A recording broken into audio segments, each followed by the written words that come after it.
Welcome to For the Love of Books, Bees Books Edition, a podcast by North Lanarkshire Libraries. Hello, this is Pari. And this is Jenny, and we're here to talk about Bees Books. And there's some ASMR that's going to happen. Yes. It started with me banging my stack of banners, Yeah. and you just gave me a look, Yes. which made me laugh. Yes. So I thought I would confront it head on. No, it's a busy day today. It does feel like a train station on like Christmas Eve, where everybody's rushing around trying to get home or to get to family. It's one of those days today. So And they sure... won't notice a bear in with a letter tied around his neck asking people to look after him. Exactly. It's one of those days today. So there's probably going to be lots of different noises in the background. Yeah. So we feel we should apologise now. Maybe some marmalade as well. Do you like marmalade? I have had marmalade in the past, and I have never had it again. Okay. What That about answers you? that question. What I about- don't think I've ever really tasted it, but it's not Okay. something that appeals to me. But the texturally, Mm-hmm. it feels a bit off. Like I love jam. Mhm. I love spreads. Mhm. This feels like it doesn't Doesn't quite belong? know what Mhm. it wants to be. Although when I was up in Dundee marmalade is supposed to be like Oh, this. is that a thing? Now that you question me about it, was it marmalade? Yes, I think so. I think so. That I would be willing to try for, like cultural reasons. Like, yes, I'm in Dundee, try some marmalade. No, fair enough, yeah. Yeah, but a marmalade sandwich feels like a bit much. Yes, maybe it's just for bears. Maybe. Yeah. Specifically niche bears from Yeah. Peru. Indian bears wouldn't touch it, no. Are they British bears? No. I don't think anymore. I think back in the day of the They might have- olden times, they might there have was touched probably it. bears and all sorts of things living. Wolves. Yes, there was definitely wolves. Yes, that's Mhm. all I know. Yes. Okay. Anyway, the theme that we're going to be talking about today was given when you were away, Yes. but there was communication happening. There We're was, pretty yes. good. Bee's pretty good at subliminal messaging. Absolutely. So we're talking about highs and lows. I do indeed, yes. Yes. So did you find this an easy theme, a hard theme, an in-the-middle theme? I've squished books into it in answer to your question, vaguely, like you did with marmalade. Yes, yes. And I have 4 books. Yes, because I feel as if I wasn't here last time, obviously. Right. And that I've got lots of books that I want to talk to you about. Okay. So I shall squeeze them in. Are you going to be like a train, a super fast express train coming in through the busy train station and going 1, 2, 3, 4, rat-a-tat-tat? No, probably I'll get 2 books done and then we'll run out of time. But there we go. But I still want to know what Yes. your highs and Yeah. lows are. Well, I shall tell you the books. Yes. And I brought my glasses with me today as well. Very well I can prepared. actually see. Yes. So and my you first one- instantly put it on top of your head.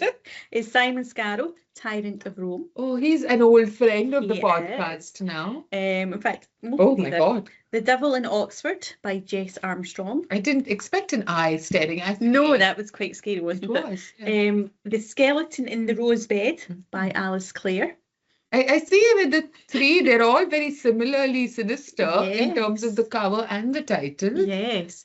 And my 4th one is Miss Caroline Bingley, Private Detective. Oh, that seems the most fun. Yes, it was. Yes. So 3 out of 4 is crime, and the Simon Scarrow is a historical fiction. Okay, So what have you lovely. squashed in? Well, Oh, I you've got have a skinny book here. a very skinny book Ah. because I'm still continuing my classics. Right, okay. But I did not have time to read a fat classic. Fair enough. So one of mine is our old friend. Well, she wasn't my friend, but she is now, Virginia Woolf, Okay. A Room of One's Own.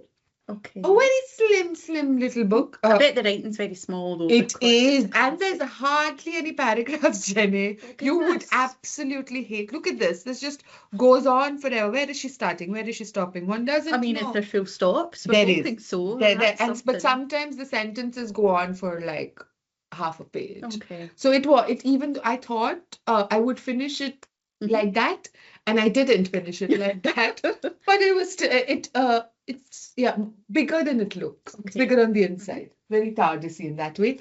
And the other one is Oh, Among the Burning Flowers by Samantha Shannon. And is this not the most beautiful cover? You ever say no? It's not the most beautiful it's cover. very beautiful though. It is. Do I know this author? Have you spoken about this author before? You do? Belle, remember? Does this author usually write really, really fat books? Yes. Okay. Yes, yeah. So again, I mean, I don't want to say cheated, but this is like other books that I've talked about are like chunky. I think I've only talked about one, but yeah, this is kind of like a prequel, sort of. Well, I think she can't leave her books and her world alone. So she wrote one book, The Priory of the Orange Tree. Great, done. Orange Tree, yeah, that's what I Yeah, remembered. a chunk. Then she wrote another book that was set 500 years before that book. And that was also a chunk. Its name eludes me at the moment. This is like just set just before the Priory of the Orange Tree. So it's like, I guess you could start wherever you wanted. I liked starting the way that I did in the order that she wrote. But I think for a new reader, they'd get something else out of things depending on how they approach it. But I loved both my books. Very different, very fun. So that cover for the Samantha Shannon one is very similar to even the other ones which you had in paperback, I think, if I remember. Yeah. And it is beautiful. And there's a dragon on the front. A stunning dragon, but dragons in this world are quite terrible, terrifying, hate humans, want to kill everybody. Oh, okay. Or control everybody. So don't be fooled by the beauty of their skins. Okay. They will kill you. Okay. Yeah. So what book do you want to talk about first, and how is it a high or a low and or both? Okay, so I'm going to talk about the Simon Scarrow book first because I literally finished it last night. So it's fresh in my memory, unlike the other books, which, might not be great. But anyway, so I have spoken about Simon Scarrow before. I think I've spoken about this series, and I've also spoken about his Berlin series. So this is the one set in ancient Rome. We are now at book 24. Wow. Yes. And our main two characters are Cato and Macro. And up to now, most of the books have been set elsewhere in the Roman world. So we started off around about AD 42. And they started out in Britain, and then they went to the Eastern Provinces, the Mediterranean, back to Britain again, Hispania, Eastern Campaign, back to Britain. Okay. And they are soldiers. I should probably clarify that. So both of them are soldiers. Cato has, in the first book, just kind of joined the army. He's a bit skinny and a bit kind of weedy. And Macro kind of takes him under his wing. He's like a kind of big burly centurion kind of soldier guy. And through the last 20 odd books, we've kind of grown up slightly with Cato. So he grew up in the emperor's place. He's quite well educated. His father, I think, was a servant in the palace. So, he's has no social ranking whatsoever, joined the army, and he's worked his way up. So in this book, he's got his own farm now, and he's quite, I can't remember the hierarchy of everything, but he's now higher than Macro. I think he's a prefect now, is what they call him. And basically they've just come back from Britain in this book. Boudica, however you want to pronounce it, has been vanquished, and they've came back to Rome. Cato lives on his farm out in the countryside.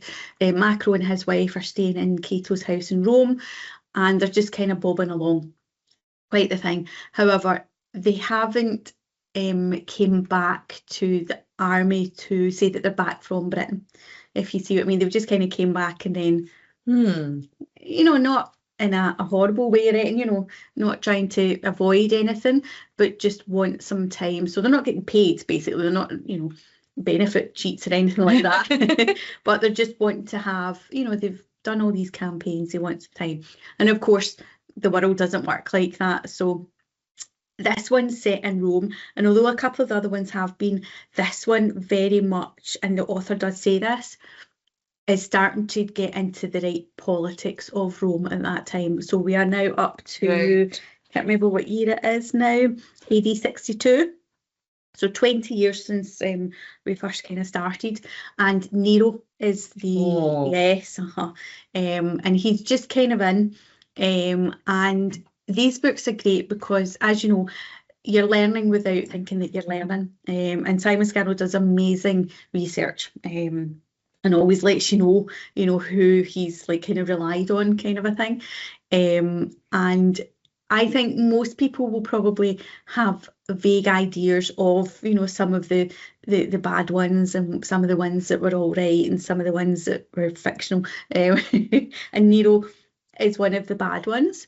And at the end of the book, Simon Scarrow does put a wee bit in about kind of tyrants, and at the time, people kind of follow other people, and you know happens all the time because they're the people in power at that time. And afterwards, when they're bad and have been killed off or whatever, all the people go, oh no, we didn't really like them and all that kind of stuff. But at the time, you're kind of drawn into that. And Nero at this point wants to chuck his wife, Octavia, because she's not given him a child. He wants his dynasty to continue. Takes on a mistress who has a very funny name, Poppia, I think her name is. She good does old Poppia. No, she does not suit that name. She's worse than him. And he has a kind of sidekick who's kind of sooking up to him and kind of, you know, saying all the right things. He also has two other people who've been with him for a few years who have been trying to keep him on the straight and narrow and explaining how things work and things like that. But they're getting old now. One of them's dying and isn't going to be there for much longer anyway, and the other one's kind of seeing how things are turning. So he's got these people in his ear. And then Cato comes back, and basically he's told, you need to come back. And he's put in charge of the urban cohorts. So there's kind of 3 different groups of people who run Rome. And as we are both kind of Terry Pratchett fans, you can kind of see some of these things. So there's the vigils who are like the watch, the night watch. You know, they kind of do the day-to-day things. You know, they fight fires and all that kind of stuff. The urban cohorts kind of more deal with the mob, which is very much a Roman thing of that time. You know, the people of Rome were very much the mob. They were very much a group of people who would just turn on a hat. On a hat? Is that a saying, Pari? It is now. Yes. And then we've got the other ones, the Praetorians, who kind of deal more with the palace and all that kind of stuff. So they each kind of, there's a bit of rivalry, I think, between them all as well. So he's put in charge of these cohorts, and basically they're a ragtag bunch of nobodies because they've just been ignored for a while. There's a lot of like bribes going on. There's a lot of underhand things going on, and he's kind of put in charge of sorting them out to bring them back up to what they should be. Of course, he goes and asks Macro to be his like second in command kind of thing, you know, to kind of help out because they worked together for so long. They know how each other works. And Macro's brilliant. He's just exactly what you think of as a drill sergeant. From anything that you ever see, you know, from like Vietnam War type movies to anything, you know, he stands on the parade ground and basically shouts at them until they cry or they kind of man up. You know, he's that kind of person, and that's what these people need. So that's going on. And that's great, but there's also all this politics. So he's now in Nero's radar. So he's kind of, you know, a hero of Britain, basically. So Nero wants to hear all the stuff, but of course Nero only wants to hear the good stuff. He doesn't want to hear the bad stuff, you know, the criticisms of the empire. Exactly. And then there is also some conspiracies going on. You know, the people, the senators, all that kind of people want rid of Nero because they know, they can see, you know, history tells us where that's going to go. And of course Cato's kind of, you know, asked in a roundabout way if he would be interested because he's quite a good standing with, you know, the army and everything like that. And it's the kind of book you would enjoy, Pari, because of all the politics going on, all this kind of stuff happening. And the historical bits as well. Like, Absolutely. I love that how you're describing it. It's things that you wouldn't think to imagine, you know, like just like how this kind of palace or city in like 2000 years ago, how it functioned, and all these different moving parts that if one sort of collapsed, the whole enterprise would collapse. So how Absolutely. it is like a dance almost, and then you can like make parallels to the current Absolutely. thing. And as I say, Simon Scarrow does hint at the end about modern things that are happening and tyrants and things like that without saying too much. But he takes one kind of incident that actually happens, and and builds the story around that. So basically what they say is, at that time, Rome was 3 days away from mayhem, disaster, because that's basically how much food there was. So they were 3 days away from having no food, which is when the mob is going to, Yeah. uprise. Yeah. Turn on a hat. Yes, turn on a hat. I'm making this a thing now. So there is a storm and the grain ships go aground. They come back to Rome, and there's not really enough grain to kind of keep them going. Right. So Cato suggests, don't tell the people this because, they will riot. So they kind of play it quite well. Cato's very intelligent. He's got a very good analytical mind. He can do all these kind of things. That's how he's risen so well in the army.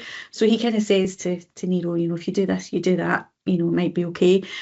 And it kind of would have been okay, apart from there was a big fire in the warehouse in Rome as well. So there was historically a storm and a fire, which meant there was not enough grain. So they kind of play it down, and they manage to do things, and the mob don't really notice. But there's rumours that kind of start, and because Cato's on the ground dealing with things, he sees the mob starting to kind of. And as you know, even in this day and age, it only takes one tiny spark for everybody to get involved at that moment. Yeah. And then Nero does something else stupid, which you think, your advisors are telling you, wait a little bit, because the people are only just kind of, getting fed and things like that. But, he does something stupid and it kicks off, and basically people invade the palace and it's all that kind of stuff. And it was just, it's slightly different than his last books because there wasn't barbarians or anybody like that. They weren't against the elements or against the enemy. Basically, it's trying to placate Rome itself, and what he does and what emperors used to do was put on games. There would be 3 days of killing animals in the arena and all that kind of stuff. And he thinks, that's going to happen. But if people are not also getting fed, that's not going to work. Do you know what I mean? So how are you fitting this into highs and lows? Highs and lows. Highs, it's still going on. It's a brilliant series, and I'm delighted it's still going on. But lows is that the mob has attacked, and Cato is now in Nero's radar. That is set up for the next book very nicely. But so Rome hasn't, spoiler alert, burned. No. Historically, everything was all right after that. Yes. But and basically, at the end of the book, Cato and Macro are kind of told what's going to happen to them next, and we know that they're going to St. Eastern provinces at some point. Ooh. Trying to do my geography in my head. Because it sort of encompassed a lot of the world. Do you know what I mean? So, so the lows are that the politics that, it's starting to come out about that, Cato's kind of risen and people in power don't like that. Right. They see that as a threat. Yeah. And so, I'm looking forward to the next book, but a part of me is also is it going to be book 26?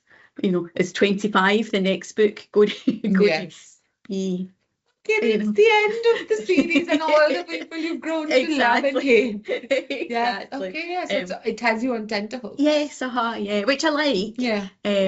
But we shall see. Well, happens. That's really interesting because it's a little bit, even though my book, this Among the Burning Flowers, is fantasy, but shares a lot of similar elements, including that what's going to happen, like in the real world, what's happened in Rome at that period of history. And in this book, what's happened in the end, like after this book. Only if you've read the next That's book. true. That's you're true. reading it in the different order. That's true. Well, then in which case, this is a very depressing book to start with because it's so. I read this last week, so I have absolutely forgotten the name and the thing. So I'm just going to read the description really quick, okay? It has been centuries since the draconic army took wing, which is the dragons, the evil dragons. And is that the book that was before this 500 years ago? Yes. Okay. Yes. Marosa Vetelda is a prisoner in her own home, controlled by her cold father, King Sigoso. Oh. Over the mountains, her betrothed, Obrecht Llewellyn, is not how I think they pronounce it, but it is how I'm pronouncing it. Rules mentioned on in all but name. Together, they intend to usher in a better world, but we know what's going to happen. I So, laugh. yes. That's it. A better world seems impossibly distant to Estina Milogo, who I don't know if I'd met her in the other book. I couldn't remember her at all. I was like, who is this woman? Who hunts the draconic beasts that have slept across the world for centuries. But now the great worm Fyredell is stirring, and Iskalin, land of sunshine and lavender, will soon be ablaze. Well, I remembered almost none of these characters except Oberith. Like I kind of remembered because this sets up the Priory of the Orange Tree, which I've read a few years ago. So that was number 1. And then I read the sort of prequel more recently. But I did remember Marosa Vitalda because she's one of the characters that we don't see a lot of. Like she comes in like midway through the book, but she plays like a crucial role in like to sort of like not to do something really dramatic. Okay. So I knew that, but we hadn't seen enough of her. In this, we see it mostly through her perspective. Right. We have a few other, like these 2 other people that I didn't remember. Like, I don't remember. Yes, we have like a few perspectives from their edge, but it's mostly through her. And she was a fascinating character. Like I loved her. A very different kind of hero protagonist, because in the other books and also in fantasy in general, you have heroes who are like who have a lot of agency, who like control their sort of world and their path, even if they're born low, like they're born with not a lot of money. In her case, she's born really like highborn. She's a princess. She's going to inherit the kingdom. And she's also then getting married to another king, another prince, who is going to inherit his kingdom when his, like, whoever dies. So it's all looking good for her, but her father is horrible.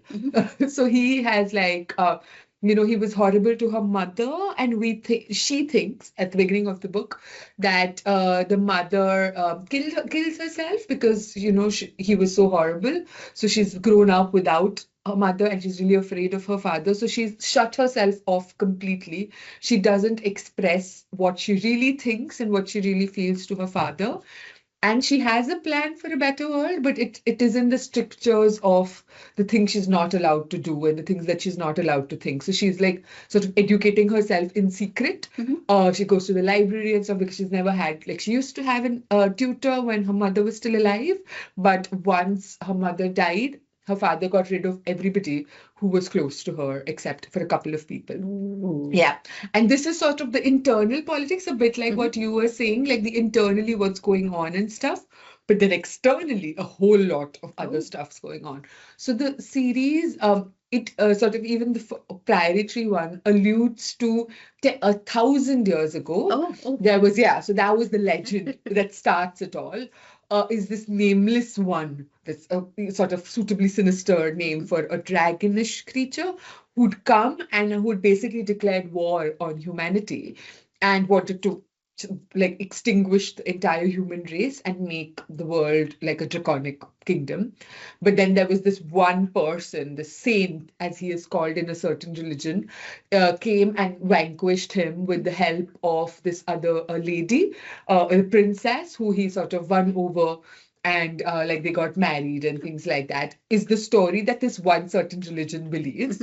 And they think that, because of the saints, and now the saints' descendants are the ones preventing this from happening again. So as long as the saints' descendants are in the throne of this other kingdom that this kingdom is kind of allied with, they'll be all fine. And this kingdom, Kalin, who she is a part of, they believe this as well. They're like, yes, we're a part of this one true religion, and we worship this saints' descendants. We're going to support them and stuff.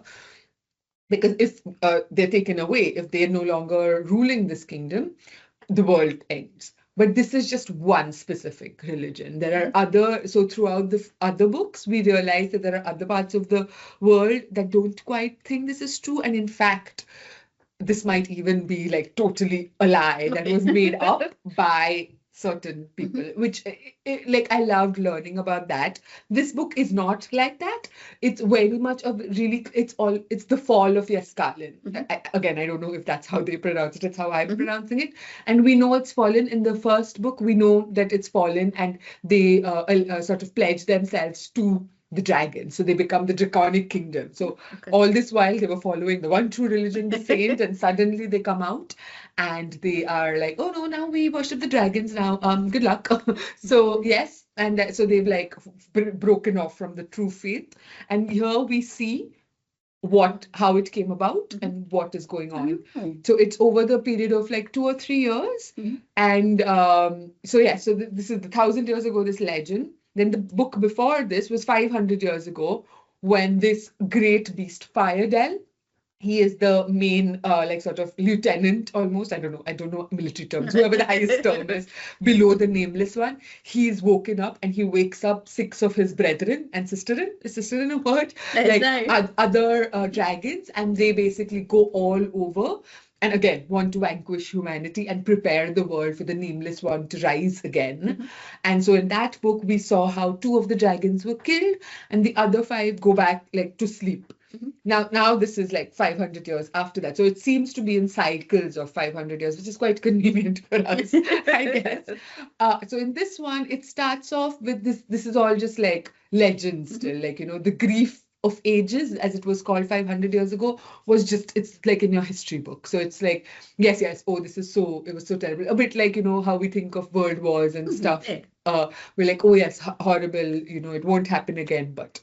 Yes. So this is the same thing that you're like, oh yes, horrible. We'll like prepare like our artillery and stuff to make sure that we can fight the dragons this time, because they breathe fire, they fly, they... Yeah, I'm not quite sure how we could vanquish dragons. Do you know what I mean? Yeah. I mean, if there was only 5 of them, you know, you could possibly... But it's not just 5 of them. So what they also do is they have like these sort of sub beasts, I guess, called worms, which are also flying beasts, and they also eat flesh, and they also set things on fire. So like dragons, but not quite as sentient, I guess. They're more like the animals, whereas the dragons in this case or worms, whatever they call them, are more like they can talk to humans and they can think and they can, you know, like strategize and plan annihilation. Excellent. But then they also like go to like beasts and then like horses and stuff and like do something which we don't know and make like monsters of them, and then they come around and like eat humans. And I don't think that humans will get any chance whatsoever.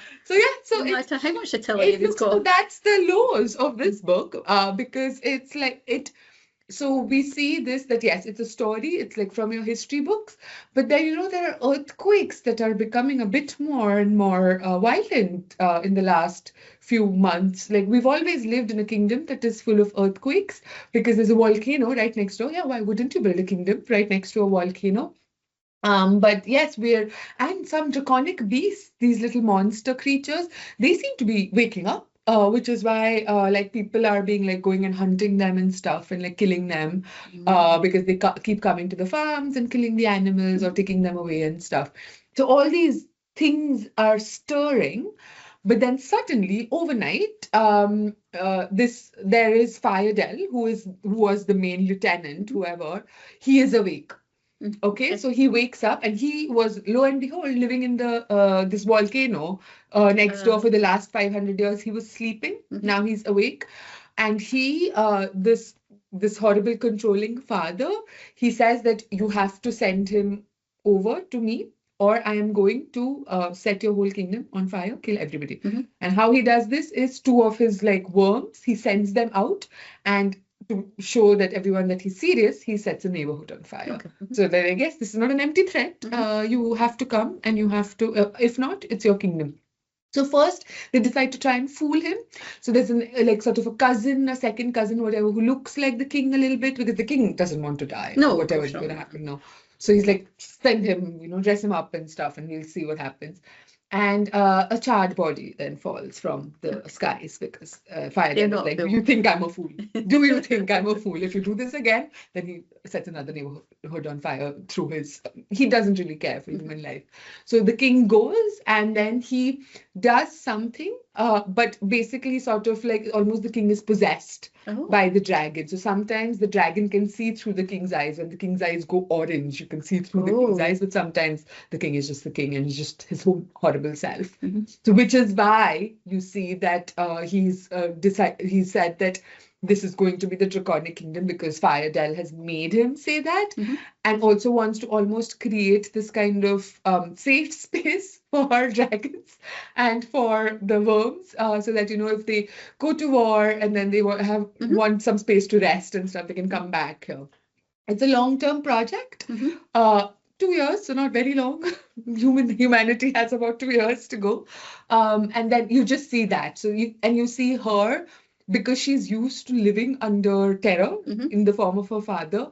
She has some sort of strategies that she can do secretly to try and get help because there's no way to communicate as Mhm. well. So they'd sent out like their pigeons or messenger pigeons to announce to everybody that we are cutting ties with the saint. The saint is not a saint. It is actually, we've seen the light. It is actually the nameless one that we worship now, and we are the Draconic Kingdom of Yaskalin. But then she can't send out anything else to say that please send help. We are being forced because people here don't want to. They really do believe. They're very religious. They believe in the saint. They don't want to like believe in this Fayardel. But Although the Fayardale's right there. exactly. Mhm. Exactly. So it's a bit difficult to not believe or worship in them because he is going to set you on fire. Yes. And that actually, so after 2 years, so it goes over the period of 2 years, there's like these cults, fire cults that are coming, and they're like, yeah, the saint was a liar. He was a liar, and like, you know, he fooled us all. We are going to we are going to pledge ourselves. You know, things like that will happen anyway. Aye, they're But human. yes, Yeah. and they want to survive, right? Yes. And they also want to not just survive, but also like find a way to live with themselves. So if they're like you're tired of always being at war, you're tired of like, and you've seen what happens to people who fight. They're like burned at the stake, quite literally. So even her father's kind of court, they change over as well. They like first they were like sort of kind of trying to resist a little bit. The ones who resisted have been killed off. So they're like, okay, that's fine. We won't resist anymore. We're just gonna. So it was really. About survival. It is. Yeah. And she's trying to survive as well. She's not given up.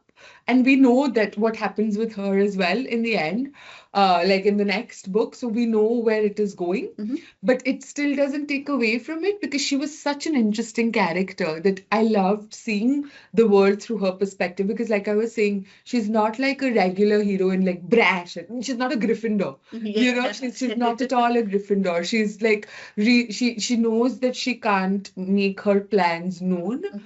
And she can't even make her, she literally has no way to make herself known. She's trying to find ways that might not seem like super brave or super like fighty or resistance activisty, but it's still like whatever she can do within the constraints that she's in, which is quite a big constraint with like a dragon living there, is so it was really interesting. And again, like I like making parallels to the real world, but it was very much like a country that is occupied. And you know how you have like sort of examples of this in the past and in the present of how people find different ways to live their reality. It might be joining the cult, which is There's always somebody that wants to cash in on what's happening. Yes, and there are and you know absolutely that they think that they're going to survive and you know be rich at the end of it, and then they also get or some people who are too scared to do anything, and they're just like, no, actually we're just gonna, or other go with the people flow. Other people who are like, it's okay if we die, we just can't tolerate living this. So it's like the dragon as a metaphor for all these things, that the way that different humans react. And a couple of the other perspectives are from like this prince that she was supposed to marry, and this other sort of person who started off hunting the draconic beast. I feel like I'm not remembering their more important role in the book that follows. If somebody reads. Exactly, yeah. So I think it would work because I remembered what happened to one of them, but the other one I was like, who are you? Have I ever met? Do I know you? Have I met you before? But it would be nice for people with better memories than me, or people who've just read that book, to like sort of go back and see that, oh, I see this was her backstory. Yeah. And A backstory is always good. Mhm. You know, it's always nice to see where Yes. people came from. Yeah. And I think sometimes authors can do it very well Yes. because, you know, the character is theirs. Yes. You know, and sometimes they've loved writing this bit about them, Yeah. but they want to go back and tell you how that came about, because that's all happened in their head already. Yes. You know, and that can work really well. Sometimes it doesn't work. So and in this it did work, because I felt like The Priory of the Orange Tree was a pretty complete novel in itself. Like, I was really happy. It was a standalone, and you can still read it as a standalone, and you're like, okay, this is a chunk, it's a doorstopper. We're gonna, you know, like, this was great because a lot happens in that book. Like, you find out so much, and you're like, oh, okay, whatever we knew for the first half of the book is not true. And it's great, but I also love that she's actually sort of exploring the world, and it might not be for everybody. People will be like, no, actually, we're just going to read this and that. We don't want to find out that's us. anymore.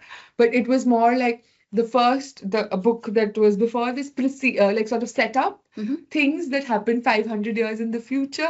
Again, there were characters there whose descendants apparently appear in Priory Tree. For me, I was like, these are brand new people. I don't know who these people are, except like one or two who like they become legendary.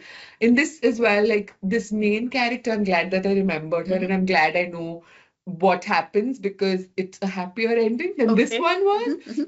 This one was really depressing because all her plans sort of like you see how they all unravel, and they have to, you know, that for what happens in the next book to happen. And it ends like she does have a plan, and she helps set up what it is that we see her for the first time. But it was a really interesting way to approach a story. I thought I would recommend, I think, to read it in exactly the order that it was published. For me, I don't know, it's because that's how I read it. I suppose it would be a different reading experience if you read it historically, like if you read it 500 years ago and then like whatever, 2 years ago and then that book, it would be a different reading experience. But I don't know if you would sort of fall in love with the world and the complexities of it as much if you hadn't like encountered the Priory Tree book. Right. Because that one I felt had so much to it, and all the others kind of expanded that meaty bit of the world. Whereas, but I mean, I'm like maybe Everybody's someone, different. yes, It's like the Hunger Games. Like, you know, there's prequels now, that's right. and you could read them in historical order. Yes. But I don't think you would love them as much as Exactly. if you've read the first three first Yeah. and then went back. Yeah. So Because then you're finding out more about this world that you're really intrigued by people that you're really intrigued by. And I think like that made it a richer experience for me. And it was just like, it was again so they have like sort of set it up as like a book for the really the sort of real fans, like the really big fans. But I wouldn't even consider myself a really big fan. I just really enjoyed the world. I just enjoyed her ideas and where she goes with them. I know some people don't like Priory of the Orange Tree. They find it really boring. Which fair, like, you know, I find some of but they like very boring. we're all different. Yes, but for those who did enjoy the way that she explores different things, like for me, I really love, like, you know, all the social, cultural, religious, political, how they all come together and how people believe all these different things, but are willing to sort of make a few compromises so that they are working on the same team towards something that they both want, but from like different backgrounds, which is, you know, it's always interesting to me. So really enjoyed. I've completely forgotten the why, the highs and the lows. Oh yes, so the lows are well, I think the highs and the lows are highs that you're meeting these characters again. For some people, characters plural. For me, character singular is the only one I remember. And like you got so much like more of her in this book than you did. So for me, that was a great high. And the lows was literally the entire book, which is just it's like talking about a city under siege. It's all really depressing. People that you don't expect to die. Nameless people die. It's a really this is why I don't know that I would recommend you starting from this book, but it's quite depressing reading. Really interesting for me because I know there's a happier ending coming in store.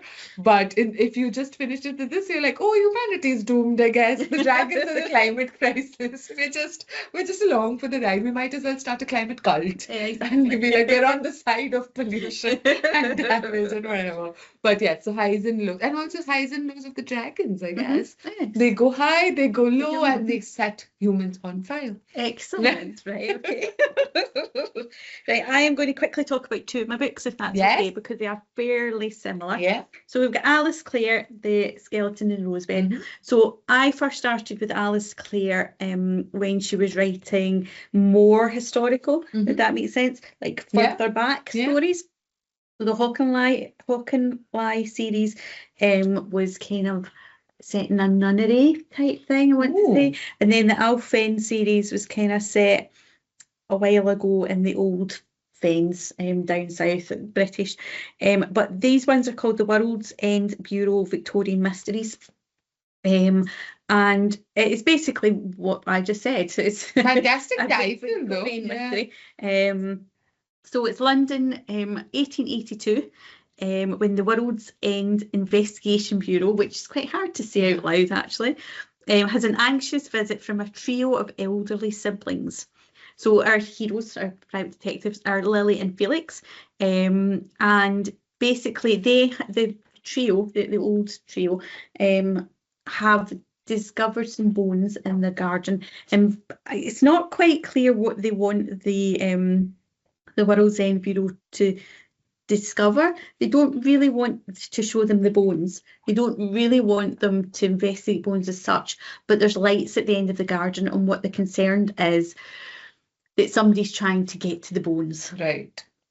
So it's a bit of a wibbly wobbly start where you're not quite sure what's what. Mhm. You know, it's not like somebody's walked in at Sherlock Holmes and said, Yeah. you know, this, that. This and is the next. problem. Yeah. Help. So they kind of try and investigate without really investigating. And what it is these bones are somebody important, the trio think. They've been told that the bones have been buried in the garden for years. It's like a kind of thing that's come down from family member to family member. And amongst them, there are no children. There's nobody else to carry on the family name. And so what they've wanted to do is find out, is it true? Is this, you know, true? Because we've got nobody to pass it on to. When we go, you know, that's it. I'm not going to tell you who they think the bones belong to, but, you know, they think it's somebody important. Set in London, I should probably tell you that, and quite near kind of London Tower and things like that is where this house is. But these lights at the bottom of the garden, they want to make sure nobody's trying to steal the bones, basically. Yeah. But they won't allow the investigators into the garden. So they basically, one of them, Felix, tries to come at night and just to see the bones so that they can get more of a perspective of what's happening.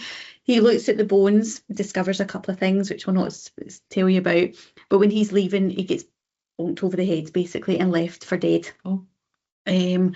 And he gets taken back eventually to the main the investigating bureau place, and they try and help him get his memories back and things like that. I'm trying to kind of paraphrase a lot of this book because I don't want to give too much away. Meanwhile, Lily, you know, has realised that that's what's happened, that there's something afoot, and she doesn't want to go and get hit in the head. Okay. So she kind of tries to do it in another roundabout way while also caring for Felix. There's a little bit of a kind of romance here, but nothing that really interferes with the story. You know what I mean? Which absolutely, yeah, good. So it's fine. She also has I was going to say a man on the side, but she doesn't. But there's a man who's been in other books and is in this one, and I've forgotten his name, sorry, who lives on a canal boat.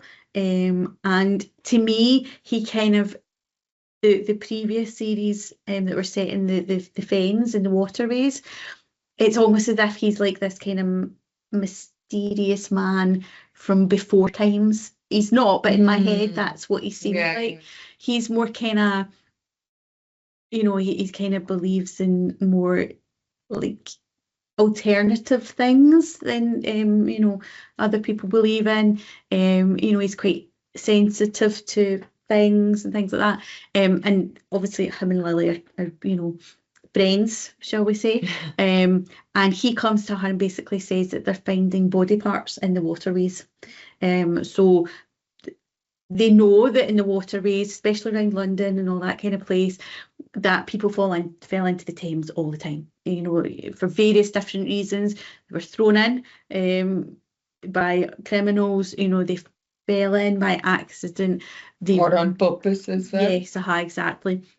But these, and if you go in, when your body's found by the people who would find the bodies at that time, your body's going to be battered about a bit, so it's not always clear what's happened. But these are bits of bodies that have been almost surgically kind of chopped off. So he's came to her and said something bad is happening.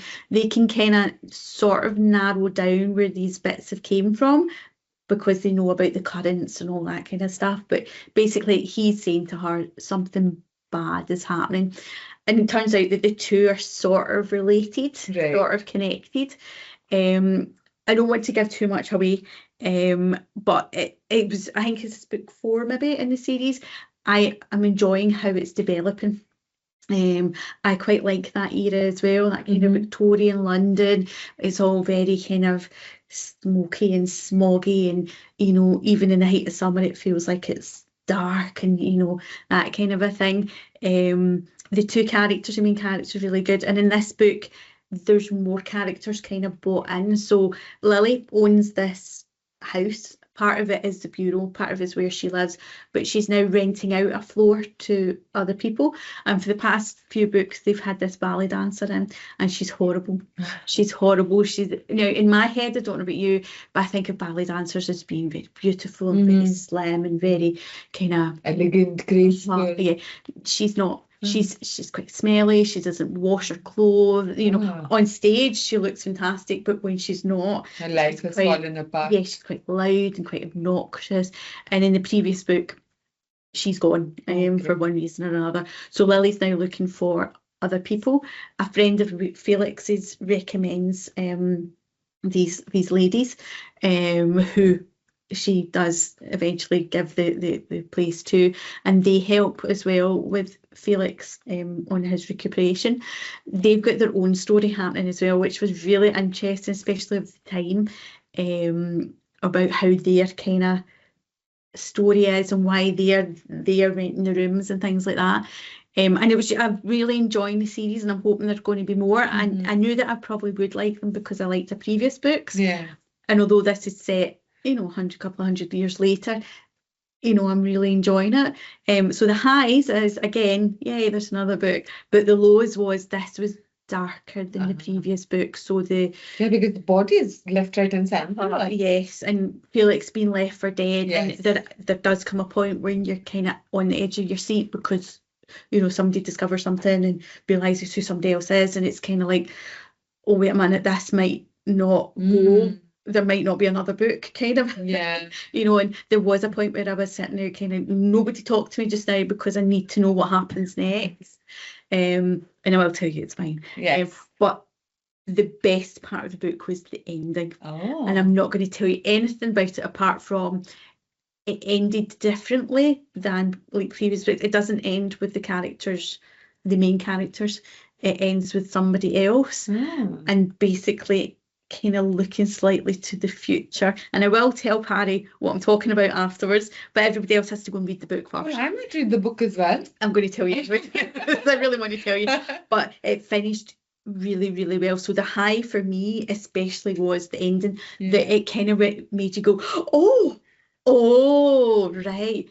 That kind of ending where everything kind of suddenly clicked into place. Yeah. So it ended on a high. Yes. I mean, a horrible high, but a high nonetheless. Oh.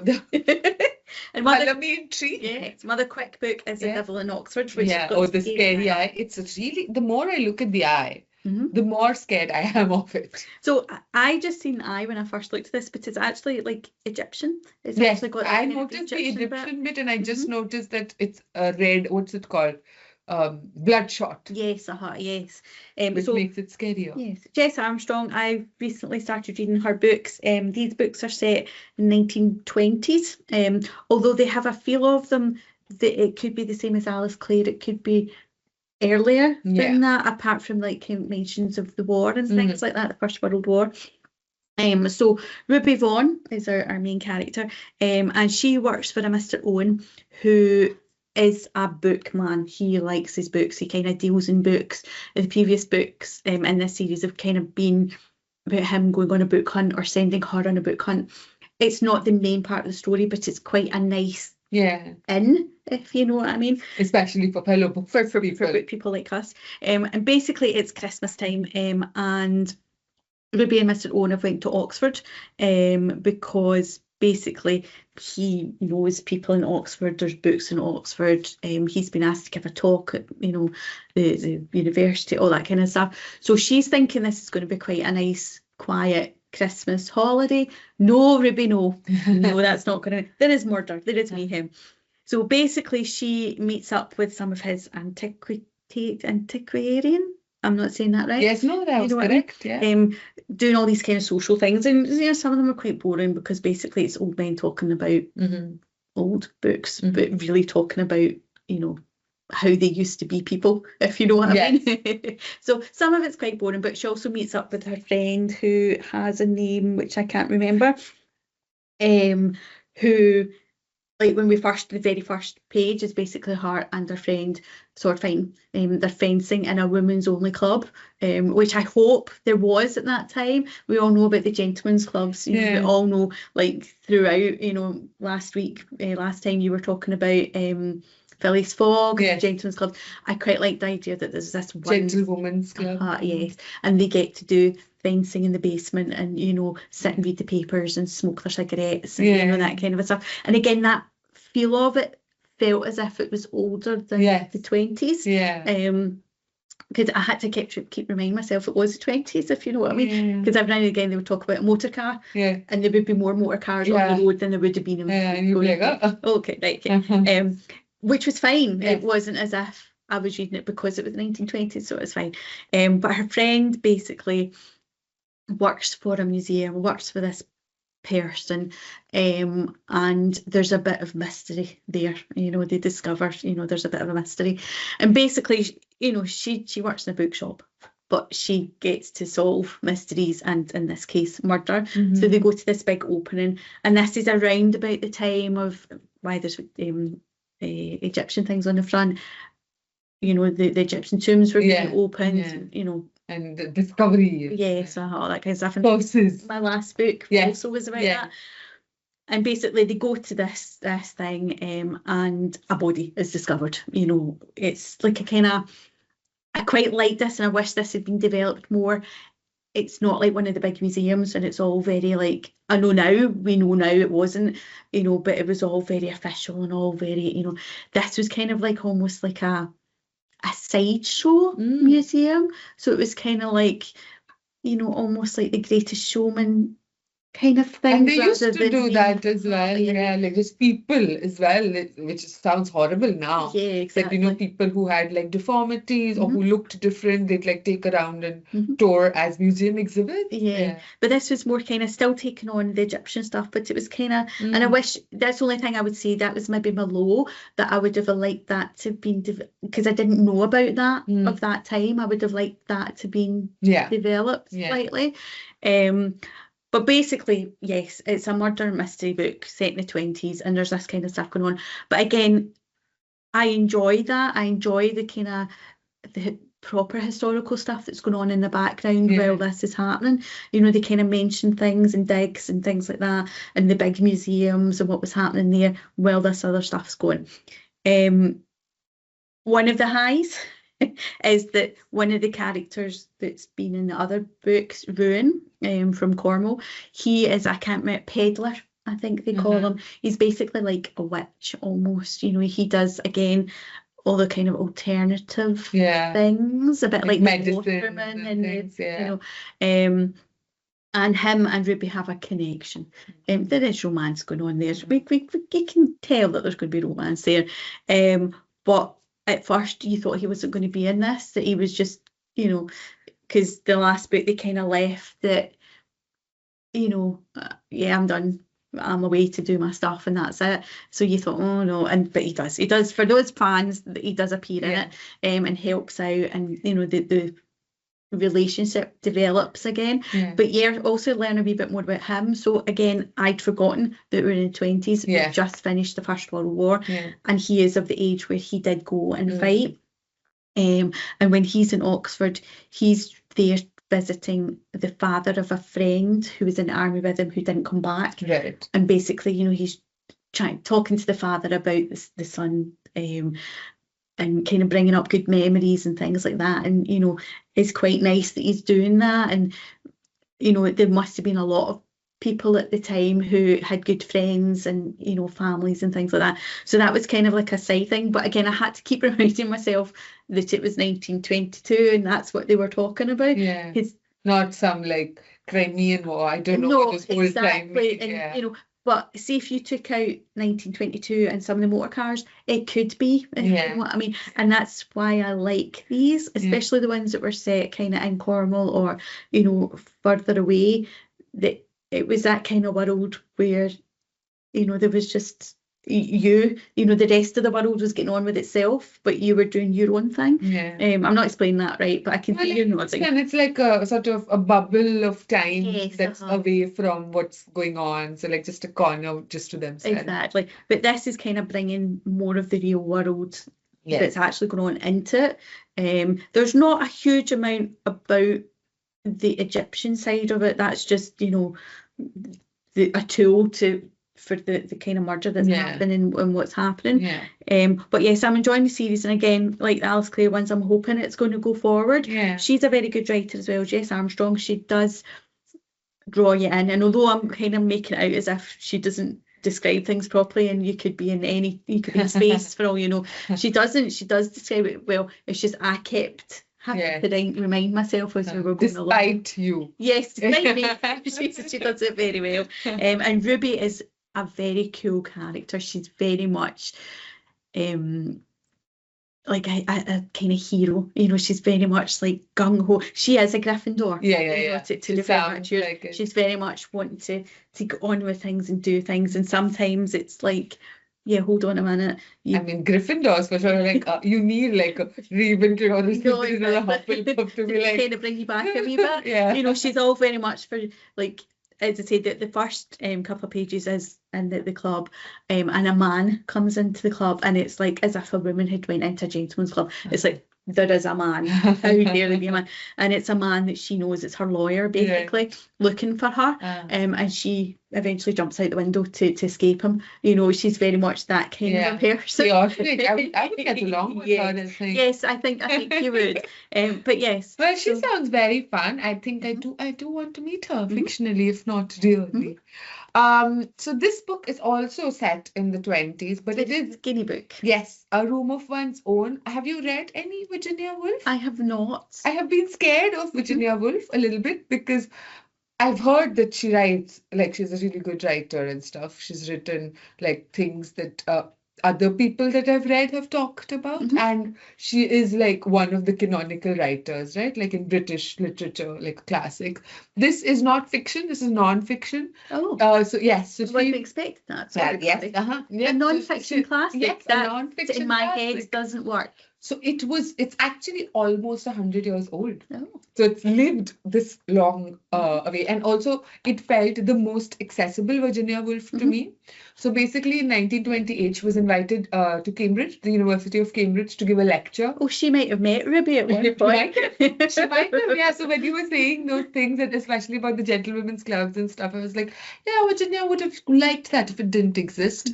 And essentially the topic of her thing that she was invited to give was women in fiction. So this is 1920. So a few women have started writing, but it is still like very much a man's field. So the premise of this book and the whole like her lecture. So the lecture was shorter than this short book. She just expanded this. She published this. This was published the year after, 1929. And she just expanded a little more that she couldn't have talked about. But the whole premise of the book is that a woman a writer. It's about the highs and lows of being a woman writer, Okay. is how I love fit in that. Yeah. So her premise is that a woman writer needs three things to be successful. She needs money. Mhm. Okay, she keeps calling at that time like at least £500 a year, which is what she had. She needs free time, Mhm. so she can't be worrying about babies Mhm. and looking after them, or husbands and looking after them, or elderly relatives and looking after them. And she needs a room of her own, like a room Mhm. which has a lock, so she's not she can lock herself and write, and she's not interrupted. So this seems easy enough, right? Why do you need 92 pages to talk about this? But she goes back to almost the history. So this is just like about 9 years after women had got the vote, the right to vote in the UK. To the suffrage movement, the suffragist movement was still quite high in people's minds just after the war as well. So like gender sort of roles were being upended a little bit. But even then, there were a lot more women writing, and like obviously universities coming. But still, when she was in Cambridge or Oxfordshire, she called it, she kept making imaginary claims. She's like, women couldn't go into the library unless they were accompanied by a man. They couldn't go to certain spaces unless, they couldn't be by themselves, like just them by themselves wasn't allowed. The kinds of things that they wrote about was very much prescribed, as in you can only, like, women can't be taken seriously. Women don't have anything serious to say. So you write about the house and, you write about whatever. Also, she sort of quotes these people, like these big, important scholarly men who talked very casually about, oh, women, they're inferior philosophically, intellectually, physically, emotionally, they're all inferior to men. So, they should just stick to what they know. Now, all this sounds really like of its time. And she was also like, she went back to sort of the historical, she quoted like people, like women that we know from history. So like a lot of like from Greece, like Greek, sort of ancient Greece and things, and like Jane Austen and Emily Bronte and things in the 1800s, but also women of that time. And she wrote about how the kinds of things that they wrote about was still so controlled by the men in their lives. They weren't allowed to write in a way that wasn't related to the men, but men, on their other hand, male writers could write about anything, and people would be like, oh, wow, amazing poetry, amazing fiction, amazing whatever. So her point wasn't that male writers aren't good. Her point was that women have just not been given the opportunity to be able to write in the way that men do, because they've like been raising these male novelists and poets and like philosophers and all these people who think we're inferior. And all of this, so she's talking about all of this, right? But she's also really funny. So, which I did not expect. I was like, oh, Virginia. Like, oh, wow, okay. Like, even though it was written 100 years ago, and it is like, that it's not quite the 1800s language, like, like a Jane Austen or a Charlotte Bronte and stuff, who take like a lot more room to say something, which she does as well. She's quite well, like she goes on for like no paragraphs, yeah. But she does it in such, so it's more modern than them, but it's still like of its time. But it still feels so relevant to today, which is sad. Yes. But also really interesting that it has lived for so long. The obviously people still feel like something resonates in it in whatever way. But I think her writing as well sort of has stood the test of time. It makes me a little, I'm still a little scared of her other fiction books, like To the Lighthouse and Orlando and stuff I've heard of, but what I've heard of, I'm like, oh, I'm intimidated by. But this, even though sometimes there are no paragraphs for 4 pages, she is really like, she doesn't take herself too seriously. Like she does. She's obviously talking about something serious, but in the middle, like, she'll like have these sort of what ifs, or she'll just like make fun of herself, or she'll make fun of like really cuttingly like make fun of these very distinguished, very important gentlemen, Or like I think she had like Charlotte Bronte was a bit of her nemesis, I Oh. think, at least like sort of intellectually. She's like, she didn't think too much. She preferred Emily. She Okay. liked Emily more. Loves Jane Austen and some other people as well, but she takes them very seriously, just as, sort of a male reviewer or critic would. And the sum total of it is that a woman needs free time, no no responsibilities, or like responsibilities that she can shut away for a time, and a room that she definitely can. And she had experience of this. So I don't know a lot about Virginia Woolf, and I want to find out more about her. I know that she was a part of the Bloomsbury group. Like her sister was also like an artist, and she was married to an artist and things. So I want to read more about that. I know she wrote like difficult books that were really well regarded at the time, and she was very experimental and stuff. But in this, she sort of alludes to the fact that she could only do this because her aunt died and left her an inheritance. Okay. So because until before this, she was like cobbling together work. So she was, working so much to like make a living through writing. So she'd write things that she didn't want to write, like newspaper articles, like whatever, because she knew that she wanted to be a writer, and she knew the kind of freedom that it would offer her, like intellectually and stuff. That when women have time to think, like if they're like sort of raising, child rearing, or sort of doing caregiving to relatives and stuff, they just don't have time for themselves. The fact that her aunt died, and she's like, I'm lucky enough that she like thought of me just because I was related to her, and she gets £500 a year. So she's like, I have the sort of privilege. So she was quite sort of aware that everybody is not like this. And I can write now, and I can think. I have the time and freedom to think. And she wanted to encourage more women to sort of get on board, because she's like, I love learning about the world through the perspective of all these male writers. They've shown, like she writes a lot about the poets and the writers that she loves at that time.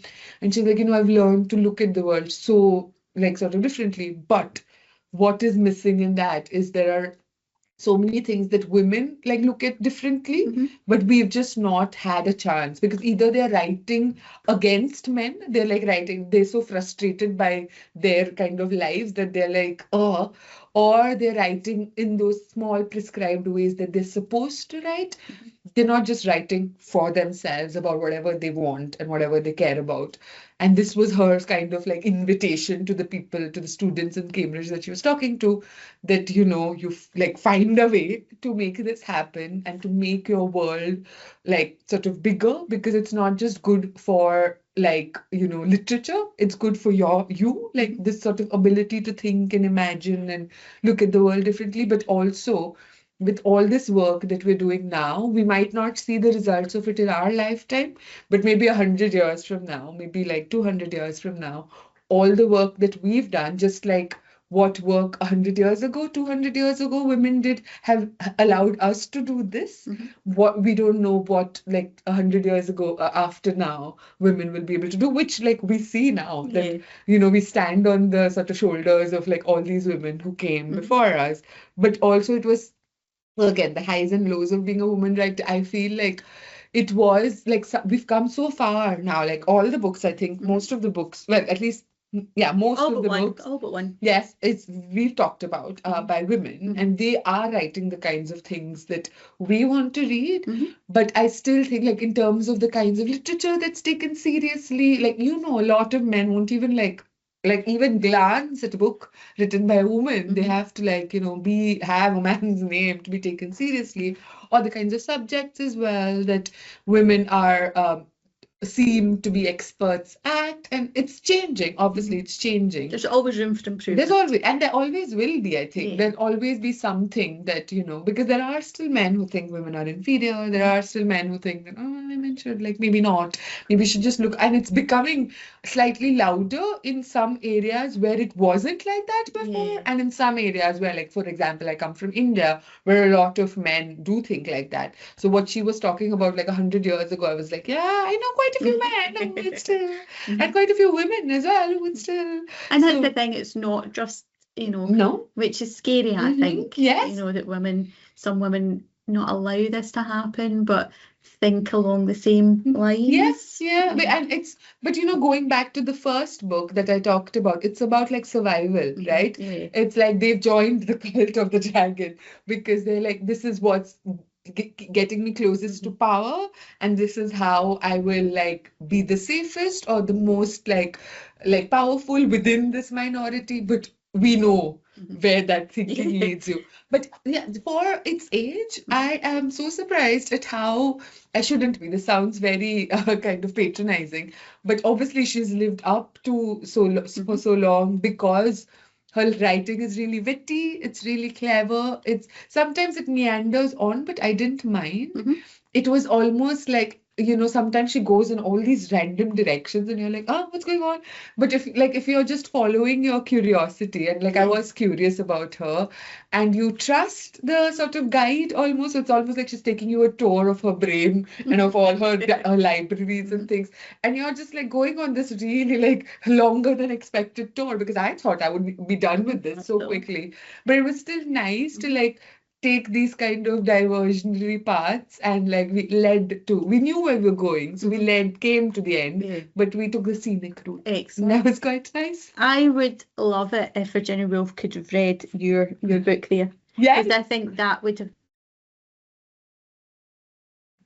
it has happened. It is keep on happening. Yeah. My books as well, but that one Absolutely. especially. Yeah. Because I imagine if you said to Virginia Woolf in 1928, in less than 100 years, you're going to find women writing about dragons and, fantasy and, I mean, probably at that time, even a man writing about dragons and fantasy wouldn't have been a thing. Also things like what she invited women to write about, which is religion and philosophy and politics and economics and all that, but with dragons. Exactly. So yeah, it was like, I enjoyed spending time with her so much that I might maybe in a few years be ready to tackle some of her very scary. Be prepared though, because that was a skinny book and it took you a while. And other books are not quite as skinny. Oh, and she is known for her paragraphs that go on for pages, the sentences that go on for pages. So, exactly. Yes. Right. I'm just trying to see if we've got time for me to talk about my last book. And we do, because we've got all the time in the world.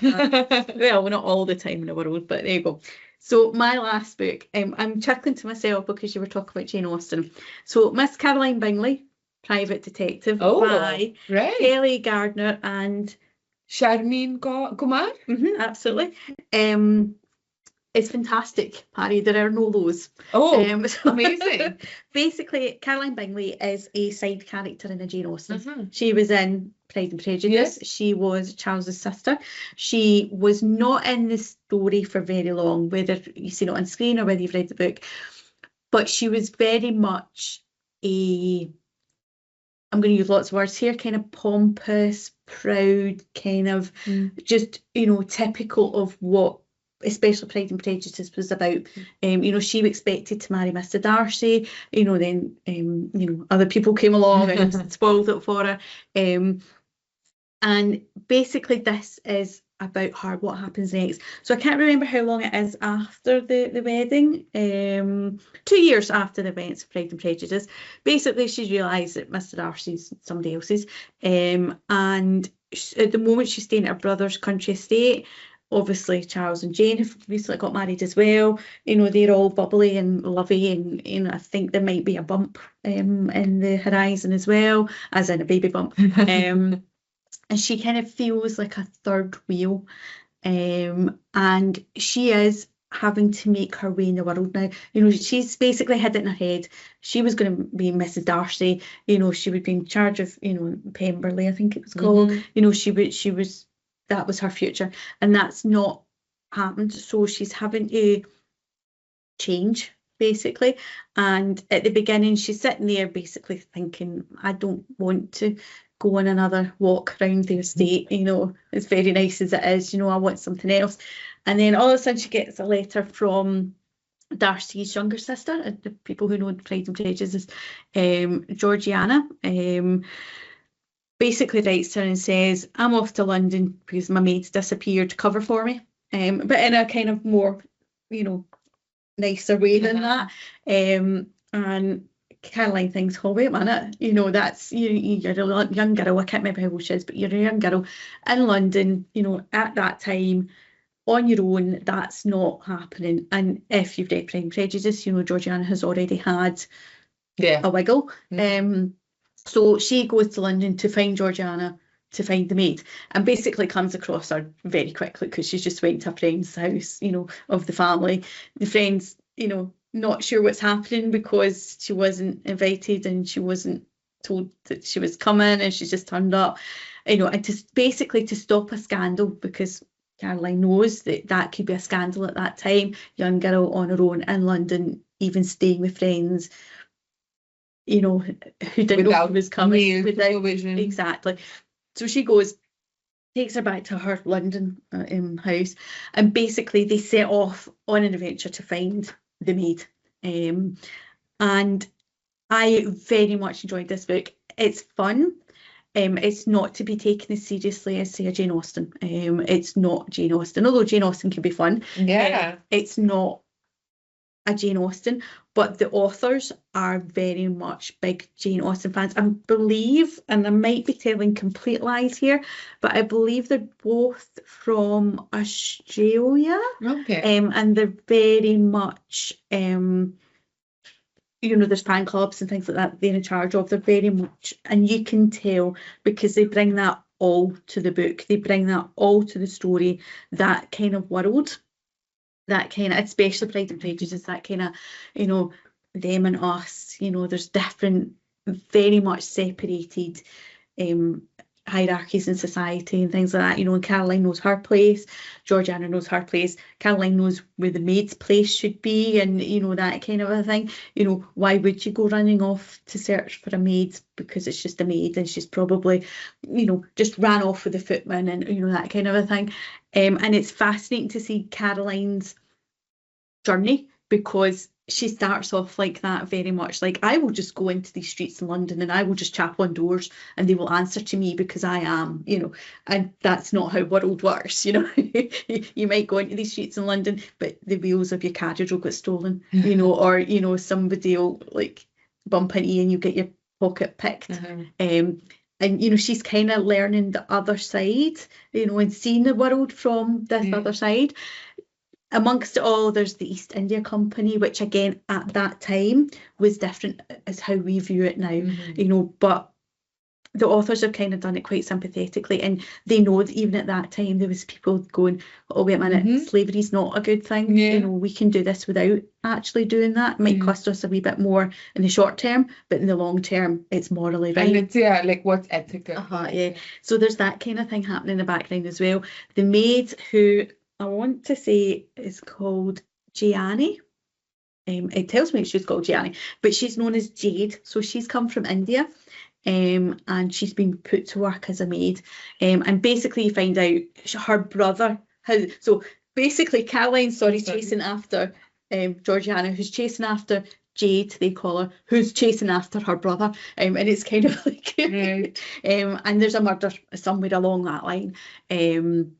And basically she's trying to find, and it's taking that kind of Jane Austen world of like all the different levels of society and looking at it slightly differently, and you're now seeing it from these people who are the maids, but not in a kind of Downton Abbey way. It's more kind of like realistic, I want to say, seeing all that kind of a stuff happening. But there's still this person who's very much like, I am very important. I might be a woman. I mean, she's very much knows her place in that sense. But among women, I am on top. But she's also seeing it as in, but actually we are still kind of, I might be top dog woman, but at the same time, there's still people, I'm still constricted in what I can do. And she has to get married to have any sort of power. Well, this is what she's kind of saying. So I can't remember how old she is either, but basically, at one point Georgiana's like, well, your life is to go and get married and have children and raise them up. And that's what she thought she would do with Mr. Darcy. And because that's not happened, she's actually going, well, there's other things I could be doing. So this is the first one, I hope, of a series, because at the end of this, she's discovered, actually, I quite like doing this. I was able to tromp across London and knock on doors, and it didn't quite work as I wanted it to. And basically, the murder came back to her place in society. But it was such a kind of fun romp around, and as long as you don't take it too seriously, as long as you're not expecting to read it and read something like a Jane Austen, there's still that kind of era about it, there's still that kind of almost language about it at some point, like in olden books, they say a street name and there's a dash, so it always makes me laugh. Oh yes, Virginia Woolf was full of those. Yeah. It'll say like street, but it'll talk Mrs. about H. yes, it was that kind of a thing.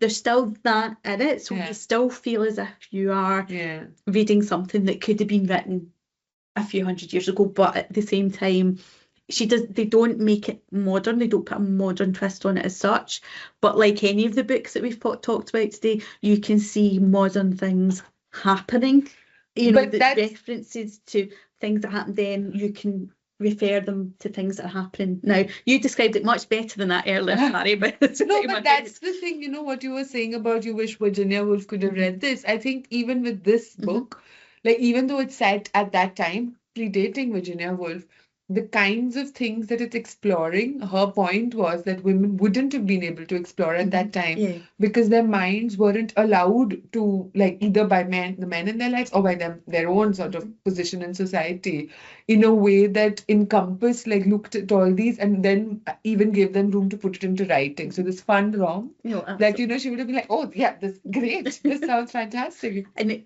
as well for this one, like we both like reimaginings and things like that, and what was brilliant about this was they weren't taking a main character from a Jane Austen novel. Now there are Jane Austen murder mysteries out there which are really fun, not been one for a wee while, where the Jane Austen herself is the main character solving murders, and apologies I can't remember who wrote them. This is taking a side character which I thought worked even better. So Mr. Darcy is over there, her brother's in it who was like more of a kind of main character, Jane, like all those kind of people, there's mentions about Mr. Wickham and things like that, but they've taken a character who wasn't in it enough for you to loved or hated, if you know what I mean, and made her into a person, and that's what I really enjoyed about it as well. I enjoyed it very, very much. Well, I would recommend it. This might be a little bit too out there for you, but I read this one recently and it was so fun. I forget the whole title, but it was basically something Lydia Bennet Witch. So Lydia Bennet, who is Elizabeth's sister, who sort of was scandalous in Pride and Prejudice. Turns out she was a witch, and it's about all her witchy adventures. So again, set in that time, that same kind of language, some of the side character gaining prominence. And like with references of all these others, and she's like with Mr. Wickham and stuff, who ends up being a demon. And it was just so fun. Again, you can't take it too seriously, and it doesn't take itself too seriously. But I just love that book. If you like those, if you know that source material and you're fond of it, and you're open to like exploring it in different ways, it's really fun. I think with this book and some other books like that, you don't really need to know about. You don't need to have read them before if that's your kind of thing. Do you know what I mean? It just makes it extra special for the people who did. It's like there's books who were set after kind of Sherlock Holmes, but they're from Watson's point of view, but they're after like the proper Conan Doyle ones. So it doesn't matter. Well, it does matter what the character does, but in a way, you're not treading in anything that's came before. And it's the same with this, and that's what I always think of as a good reimagining or mash up of kind of things like that. So yes, fabulous. Sounds fantastic. Ending on a high. Yes. So what are we going to talk about next time? Okay, so obviously the last few, B has been B. B is being especially B-ish for the next one. And our next theme is drifting. Oh, okay. Yes, I have. Okay, all right. Well, we'll have to drift away to an answer. Interesting to see what classic you're coming up with. Already, I'm thinking along the lines of drifting along on the river. Oh, I was thinking Treasure Island because drifting away to sea and then getting. See, Wind in the Willows is what I was thinking, but interesting. Oh, that's a good one. I have a really nice copy of Wind in the Willows that I was was gifted that I've never read, Oh, like an old-timey copy. So so we'll see. maybe. Actually, now talking about it, that seems an okay. Well, forgive me then. I thought that was going to be a really tricky one. It still might be, yeah, No, it that's still true, might be. that's But we'll see you again next time. If I don't think we'll be back before Christmas, so hope you No. have a Oh, great festive festive time. time. Yes. Yeah. We'll see you in the new year. Bye. Bye.